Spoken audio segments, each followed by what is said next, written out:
তুমি জিন্দেগি অতিবাহিত করো।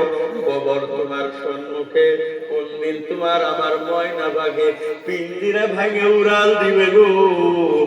যেদিন উড়াল দিবে তোমারে আমারে আর পালঙ্গে ঠোয়া হবে না। পালঙ্গে থেকে নামায়ে ঘরের মাইজের ধারে নিচে শিরে পায়ে চাদর দিয়ে ঢাকে দেওয়া হবে গো।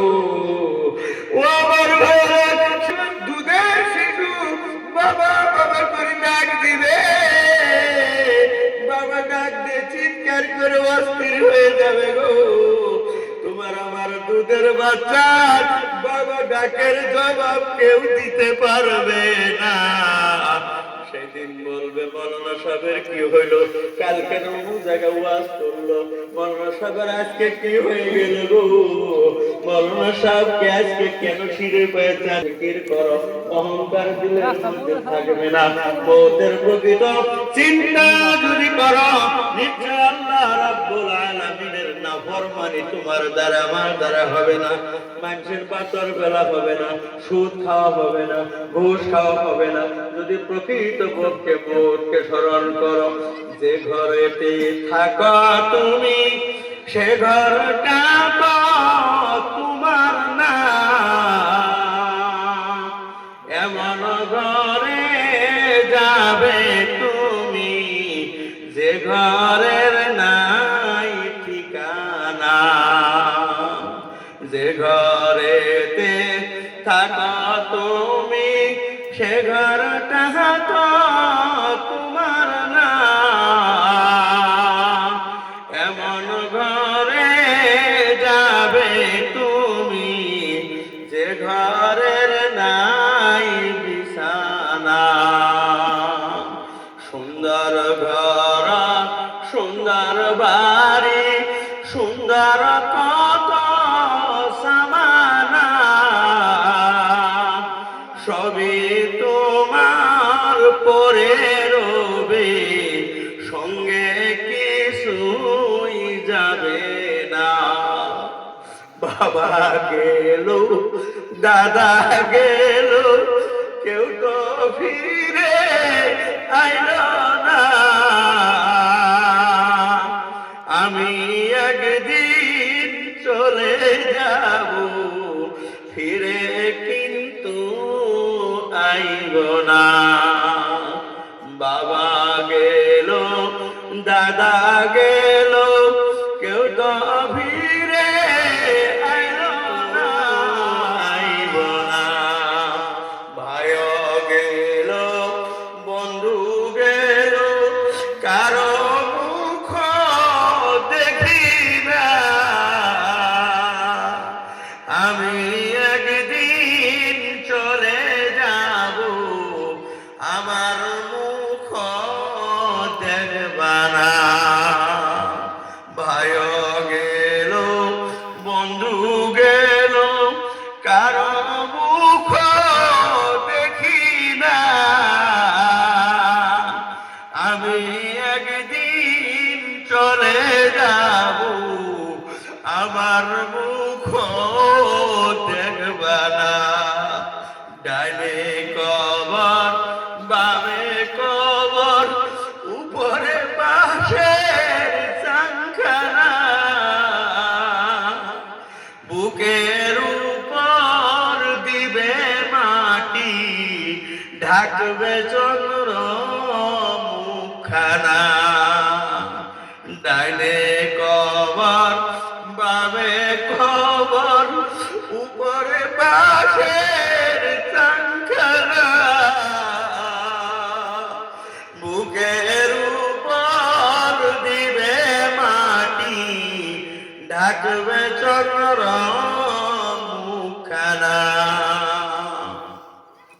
ছেলে দেখো, বিবি দেখো, কেউ তো তোমার আপন না। মারা গেলে একাই রবে, খবর কেহই নিবে না। ছেলে দেখো, স্বামী দেখো, কেউ তো তোমার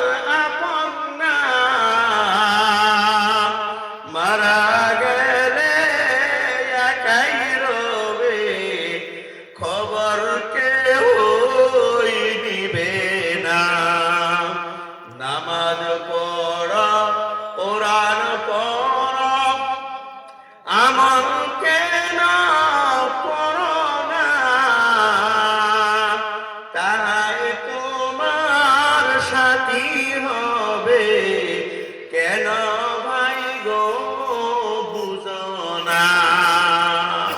নামাজ পড়, কোরআন পড়, পর্দায় কেন থাকো না?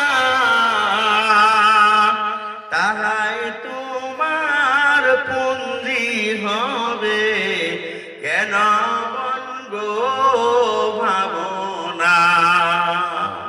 আমার ভাইয়েরা, সেই মৌতের হাত থেকে রেহাই নাই, মৌতের হাত থেকে রেহাই নাই গো। ও ভাই, ভাগ্যবান মরনেওয়ালা ওই ব্যক্তি, যে ব্যক্তি ইমান নিয়ে আমল নিয়ে যে ব্যক্তি মরতে পারলো, যে ব্যক্তি ইমানের পরে দিয়ে 5 জায়গার নামাজ পড়েছে, 5 ওয়াক্ত নামাজ পুরুষেরা মসজিদের মধ্যে যায় বাজামাত আদায় করেছে, ওই মানুষেরা মরলেও কবরটাও তাদের জান্নাতের টুকরা হয়ে যাবে। ওই মানুষেরা মিজানের পাল্লার নিকটে গেলে তাদের আমলনামা নেকির পাল্লাটা ভারী হয়ে যাবে।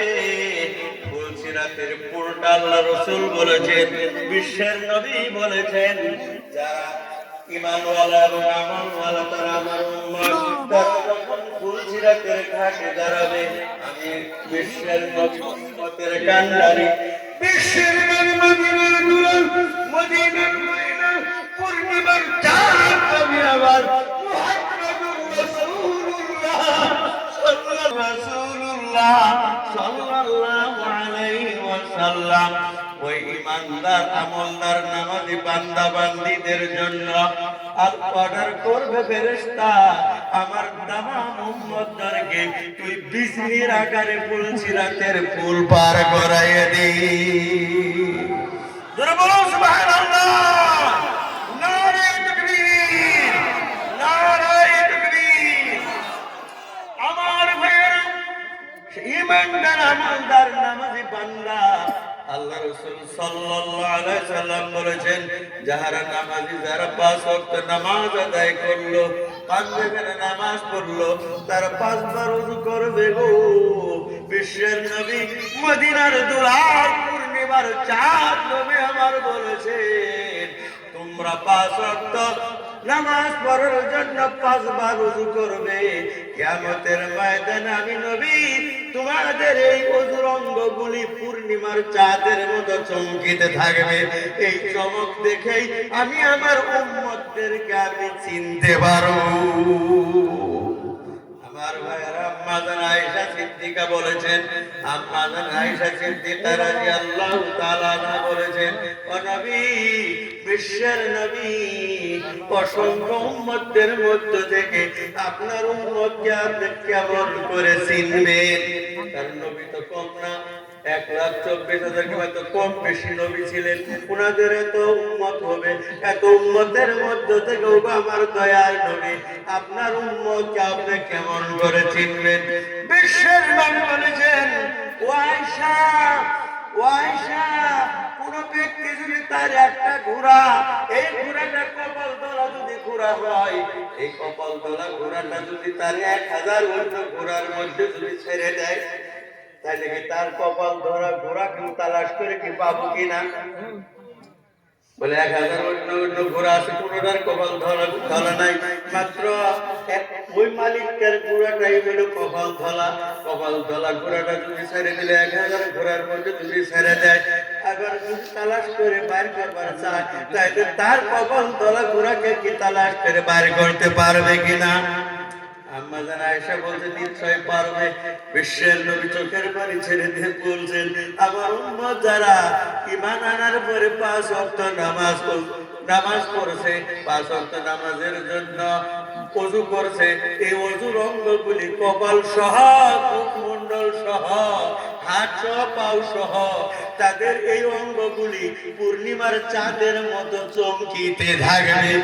এই চমক দেখে আমি নবী আমার উম্মতকে আমি পরিচয় করতে পারবো যে উম্মতের কারণে আমি সারা জীবন পেট ভরে খানা খাই নাই গো, যে উম্মতের কারণে আমি বিশ্বের নবী একটা রাত্র আরাম করে ঘুমাই নাই। আমার ভাইয়েরা, আমার বন্ধুরা, ওই নবী উম্মতের কান্ডারি নবী, বিশ্বের নবী মদিনার জমিনে এখন পর্যন্ত শুয়ে শুয়ে উম্মতি করে কাঁদে। আমার ভাইয়ের আপনাদের দুয়ার বরকতে আমি অথম গুনাহগারকে আল্লাহ দুইবার হজ করাইছেন। হজে যায় নবীর রওজার কাছে যায় আমি গান কইছি, গজল কইছি গো, নবীর রওজার সামনে দাঁড়িয়ে বলছি আমার নবী, আমার দয়ার নবী, আমার কলিজার টুকরা দয়ার নবী আমার শুয়া নিদিরা যায় গো, দয়ার নবী আমার কলিজার টুকরা নবী শুয়া নিদিরা যায়। ভাইয়েরা, সেই নবী বিশ্বের নবী প্রথমে যে বছর হজে গেলাম জিদ্দার ময়দানে, যখন প্লেনে থেকে নামছি, নামার পরে জিদ্দার 80 তলা 90 তলা ঘরগুলি দেখে কলিজা দুই ভাগ হয়ে গেল। মনে পড়ে গেল আমার নবী সারা জীবন খেজুরের পাতার চালের তলে জিন্দগি কাটাইছে। পুষ মাসের জালের মধ্যে নবীজির মাত্র একখানা চাদর ছিল, চাদর দিয়ে মাথা ঢাকলে পাও আগলা থাকলে, পাও ঢাকলে মাথা থাকলে গো, এত দুঃখের নবী ওই নবীর উম্মত আমার ভাইয়েরা, যে নবী বিশ্বের নবী মদিনার দুলাল মদিনার ময়না হযরত ওমর বলেন আমি একদিন বিশ্বের নবীর নিকটে গেলাম, যায় দেখি নবীজির শরীরে কাপড় নাই, সারা শরীর খোলা, নবীজির পূর্ণিমার চাঁদের মতো শরীর নবীজির আমার। নবীজি আমার একটা খাটিয়ার মধ্যে আরাম করতেছিলেন, ওই খাটিয়ার রশি বলে খেজুরের ছাল দিয়ে মোটা মোটা করে দড়ি বানায়া খাটিয়া বানাইছে। খাটিয়া দেখছেন না নাই? খাটিয়া দেখছেন না? খাটিয়া বানাইছে নবী আমার, ওই খাটিয়ার মধ্যে শুয়ে আরাম করতেছেন। হযরত ওমর বলে আমি আমার দেখে দয়াল নবীজি খাটিয়া থেকে উঠে বসলেন, নবীজির খালি শরীরের দিকে আমি চাই দেখলাম, ওই খাটিয়ার রশি দিয়ে যে খাটিয়া বানাইছে, নবীজির সারাটা শরীরের মধ্যে ওই মোটা মোটা রশির দাগ দেখে আমার ওমরের দুই চোখের পানি আটকায় রাখতে পারি নাই। বলছি ইয়া রাসূলুল্লাহ, ইয়া হাবিবাল্লাহ, আপনি বিশ্বের নবী, আপনি দুনিয়া আখিরাতের নবী গো, দুনিয়া আখিরাতের বাদশা হওয়া সত্ত্বেও আপনার একটা আরাম করবার তোষক নাই, আপনি মোটা মোটা রশির খাটিয়ার মধ্যে আরাম করেন, আমি আপনার নবীর জন্য আমি একটা তোষকের ব্যবস্থা করি। দয়ার নবীজি দুই চোখের পানি ছেড়ে দেখাইতে বলছে ওমর, আমি দুনিয়াতে সুখ করতে আসি নাই, দুনিয়াতে শান্তি করবার আসি নাই, আমি এই জন্যই আসি আমার প্রত্যেকটা উম্মতকে যেন আমি আমার আল্লাহর জান্নাতে নিয়ে যেতে পারি। আমার ভাইয়েরা, আমার বন্ধুরা, সেই নবী দয়ার নবী বিশ্বের নবী মদিনার দোলার মদিনার ময়না পূর্ণিমার চাঁদ নবী আমার আমাদের জন্য কত দুঃখ করেছেন, কিন্তু আজ আমাদের কোনো চেতনা নাই। আমার ভাইয়েরা, এই দিন জলসাটা কি নবীজির দিনই জলসা নয়? নবীজির দিনই জলসা কিনা? নবীজির দিনই জলসা। আমার ভাইয়েরা, এই দিনই জলসার মধ্যে বসলে লাভ আছে না নাই? ফায়দা আছে না নাই? একটা জীবনের গুনাহগুলি মাফ হবে। 2 নম্বর, আপনার আমার কুরআন এবং হাদিস গুলি শুনে আপনার আমার ঈমান তাজা হয়ে যাবে। ঈমান যদি তাজা হয়, ওই ঈমানে আপনাকে আমাকে ঈমানের কাম করায়, ইসলামের আমল করায়, আপনাকে আমাকে জান্নাতে যাওয়ার যোগ্য বানায় দিবে।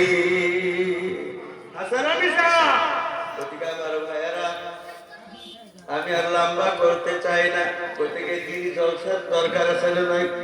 দরকার আছে না? ওদিকে আমার ভাইয়েরা, এই দিনই জলসাকে আমরা বাঁচায় রাখবো। সবাই এক বাক্যে হাত তুলে আমরা বলি, এই দিনই জলসা যেন আমরা না থাকা অবস্থাও এই দিনই জলসা চিরদিন বেঁচে থাকে। আমরা চাই কিনা? কারা কারা চাই? হাত তুলি তো দেখি। নারায়ে তাকবীর, নারায়ে তাকবীর, আল্লাহু আকবার। আল্লাহ তুমি দয়া করে দ্বীনি জলসাকে কিয়ামত পর্যন্ত কায়েম রাখো। জোরে বলুন আমিন। আমার ভাইয়েরা, এই দ্বীনি জলসার জন্য আমরা ইনশাআল্লাহ কলিজা ভরে দিল ভরে মহব্বত করব। আমরা যাদের যতটুকু সাধ্য এই দ্বীনি জলসার জন্য আমরা দান করব। করব কি না ইনশাআল্লাহ? করব না ইনশাআল্লাহ? দ্বীনি জলসার জন্য আমরা দান করব। আমার ভাইয়েরা, এই দ্বীনি জলসার জন্য বিশেষ করে আমাদের দেশের নীতি গরু না হলে দ্বীনি জলসা কায়েম হয় না, আছে না? অন্য দেশের নিয়ম মেলে, কিন্তু আমাদের দেশে মেন দরকার হলো গরু। ওদিকে আমার ভাইয়েরা, যদি আমরা কেউ মনে করি আল্লাহকে ওয়াস্তে আল্লাহ সম্পদ দিল, টাকা দিল, পয়সা দিল, দিনের রাস্তায় আমি আল্লাহ দেওয়া একটা মাল, একটা গরু আল্লাহকে ওয়াস্তে আমার হারিয়ে দেওয়া বাবা মা যারা আজ দুনিয়াতে নাই, চিরদিনের জন্য সেই বাবা যে বাবার কাছে নিয়েছিল, কুলে নিয়েছিল, মুখে চুম্মা খেয়েছে, মুখে চুম্বন করেছে, দুনিয়ার সকলকেই দেখি, বাবার একটু দেখি না। আমার নাই নাতি তো বাপ দাদা করে ডাক দিতে পারলো না, ওই বাবা মা কবরে শুয়ে আপনার হাতের দিকে লক্ষ্য করতেছে, সেই বাবার নামে একটা গরু আল্লাহকে ওয়াস্তে দ্বীনি জলসার জন্য দেনওয়ালা কোনো ভাই আছেন কোনো ভাই যে একটা গরু আল্লাহকে ওয়াস্তে দিবে? একটা বছর আপনি নিয়ত করেন আর উনিয়ানে নবীজি দুই সাহাবের সামনে তুইছে, তুই কিবা বস্তু আনবার গেছে, রুটি আনবার গেছে, নবীজি বলছে আলগুলা খান, নবীজি খায় না, খানার দেখে রুটি দেখে আর বস্তু পুরো দেখে মুখে উঠায় না, চোখের পানি দিয়ে নবীজির ডাবে মুবারক ভিজে ভিজে পানি উঠায় ভরতেছে। আল্লাহ বাজারে আসে দেখে নবী শুধু কাঁদলে, ভাবছেন যে নবীজি না জানি আমার কোনো ভুল হয়েছে, কোনো বেয়াদবি হয়েছে, এই জন্য নবীজি খায় না। হাত জোর করে রাসূলুল্লাহ যদি কোনো বেয়াদবি করছি, কোনো ভুল করছি, মাফ করে দেন, তাও আমার দয়া করে তাও আর গ্রহণ করে তুমি গুরুত্ব লাগান। নবী বললাম আবু আইয়ুব আনসারী রে, তুমি কোনো ভুল করো নাই, কোনো বেয়াদবি করো নাই। ও আবু আইয়ুব আনসারী, তোমার বাড়িতে রুটি আর গোশত বোনা দেখে আমার কলিজার টুকরা ফাতেমার কথা মনে হয়ে গেছে। ও আবু আইয়ুব আনসারী রে, আজকে 2 মাস হয়ে গেল আমি নবীর চৌকায় আগুন জ্বলে না, ওইভাবে আমার মা ফাতেমার ঘরে চৌকার মধ্যে 2 মাস হইল আগুন জ্বলে না। আমার হাসান হোসেন এসে আমার গলা গাঙ্গি ধরে কয়, নানা নানা গো, কিছু খাবার দাও না, আমি আমার নাতিকে কিচ্ছু খাবার দিতে পারি নাই। আজকে তোমার বাড়িতে আমার মাকে তুই, আমার কলিজার টুকরা ইমাম হাসান হুসাইনকে তুই, আমি কেমন করে তোমার বাড়িতে রুটি আর গোশত বোনা মুখে দেই? আমার ভাইয়েরা, আমার বন্ধুরা, সেই মা ফাতেমাকে নবীজি বলছে, মা গো, তুমি আমার কলিজার টুকরা হতে পারো, কিন্তু সালিনি মা শিখি, তুমি যা চাও আমার কাছে চাও, আমি তোমার দুনিয়াকে যা পারি দিয়ে দিব, কিন্তু তোমার আখিরাতের জিম্মাদারি আমি নিতে পারি না। তোমার নেক আমল তোমাকে জান্নাতে পৌঁছাবে, আমার নেক আমলে আমাকে জান্নাতে পৌঁছাবে। আপনার ভাইয়েরা, কারো উপরে ভরসা করলে হবে না। আপনার আমার আমল, আপনার ইমানদার আমল, আমার ইমান, আমার আমল, আমার নামাজে আমাকে মুক্তি দিবে। আমি কারো উপরে ভরসা করলে মুক্তির আশা নাই। ওইদিকে আমার ভাইয়েরা, আমরা নামাজ পড়বো, 5 ওয়াক্ত পড়বো না নাই? কারা কারা পড়বো হাত করে দেখাই ইনশাআল্লাহ। নারে তাকবীর, নারে তাকবীর। আল্লাহ আমাদেরকে সকলকে তুই পাক্কা নামাজি বানায় দাও। আমাদের বেবি বাচ্চাদেরকে আমরা নামাজি বানাবো নাই। মক্তব মাদ্রাসাকে আমরা তাজা করব নাই। মক্তব মাদ্রাসা পড়া, স্কুল কলেজে পড়ানো হচ্ছে নাই, কিন্তু ছেলে মেয়েদের নামাজ শিক্ষা দেন, কোরআন শরীফটা শুদ্ধভাবে শিক্ষার ব্যবস্থা করে করবো না নাই? করবো কিনা? দুনিয়ার চিরদিন থাকবো না, বিদায় হয়ে যাবো। ছেলের কোরআন শরীফ পড়া যাবে, সূরা ইয়াসিন যদি আমার সামনে পড়ে, মওতের গায়ে আমার জীবনটা সহজে পার হয়ে যাবে। ঈমানের সহিত আমার মওত হবে যদি সূরা ইয়াসিন আমার মওতের টাইমে পড়া হয়। আল্লাহ রাসূল নিজে বলছেন, ইকরাউ সূরাতা ইয়াসিন ইনদা মাউতাকুম, তোমাদের মুর্দার সামনে সূরা ইয়াসিন পড়ো। পড়াবার মতো একটা ছেলে আপনি আমার বানায় দেওয়ার দরকার আছে না? আপনারা আমার জানা যাক, যদি আমরা আমার ছেলে দাঁড়ায়, ছেলে যদি দাঁড়ায়, ওই ছেলের দিলের উঠবো, আল্লাহ আজকে কার সামনে জানাজাত করেছি, তিনি আমার কবরে চুমা খাওয়া বাবা, তিনি আমার 2 গালে চুমা খাইতো, ওই বাবার সামনে দাঁড়াচ্ছে, আল্লাহ তুমি বাবার মাফ করো। আল্লাহ রাসূল বলছেন, ছেলে মেয়ে যখন কোরআন পড়ে যখন হাত করে দোয়া করে তুমি চোখের পানি নাকের আগাল পাওয়ার আগেই আল্লাহ মা বাবাকে মাফ করে দিয়ে থাকেন। যেমন ছেলে মেয়ে বানানোর দরকার আছে না, একসাথে আমরা লম্পট ছেলে মেয়ে বানাইতেছি। লম্পট হাতের মধ্যে ব্রেসলেট লাগায়, গলা মধ্যে চেনের লাগা, আর খারুই ফেলে দেয়, এরকম ছেলে মেয়ে বানাইতেছি না। মক্তব মাদ্রাসা পড়াবো, পড়াবো কিনা? পড়াবো না নাই? আমরা নামাজ পাঁচ ওয়াক্ত পড়বো। যুবক ভাইরা, তোমরা ইসলামের মুজাহিদ, ইসলামের মুজাহিদ, তোমরা নামাজি হয়ে যাও। আমি হাদিস পড়ছিলাম, অর্থ খবর সুযোগ হইল না। আল্লাহ যদি তৌফিক দেয় আরেকদিন আপনাদের সামনে একটু বলবো, এবং তো বলে শেষ করলাম আমরা নামাজি হয়ে যাব। আল্লাহ যাতে আমাকে বলনেওয়ালা শুননেওয়ালা সকলকে নিয়ে কামলের তৌফিক দান করে। আমিনুল ইসলাম 500 টাকা দিবে আল্লাহ। ফাইনাল পরীক্ষা দিবে, মেট্রিক ফাইনাল পরীক্ষা, আল্লাহ তুমি দয়া করো, মেহেরবানি করো, এই দানের ওসিলা করে তার ব্রেন শক্তি বাড়ায় দিও। পরীক্ষার মধ্যে তুমি নিজে তোমার কুদরতে হাত দিয়ে সহায় করে দিও। প্রত্যেকটা কোশ্চেনের আনসার শুদ্ধ আনসার দিবার তুমি তৌফিক দিও। উচ্চ নম্বর নিয়ে পরীক্ষা পাস করার তুমি তৌফিক দিও। সবাই একটু জোরে কোন আমিন। কোহিনারে আসলে আরো 500 টাকা দিবে, সেও পরীক্ষা দিবে।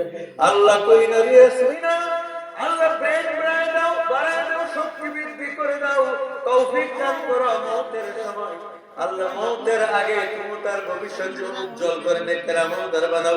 পরীক্ষার মধ্যে ব্রেন শক্তি বাড়ায় তোমার কুদরতি হাত দিয়ে ধরে ধরে পরীক্ষার আনসার দিবার তৌফিক দিও। সবাই জোরে বলো না আমিন। উম্মে হাবিবা 500 টাকা আল্লাহ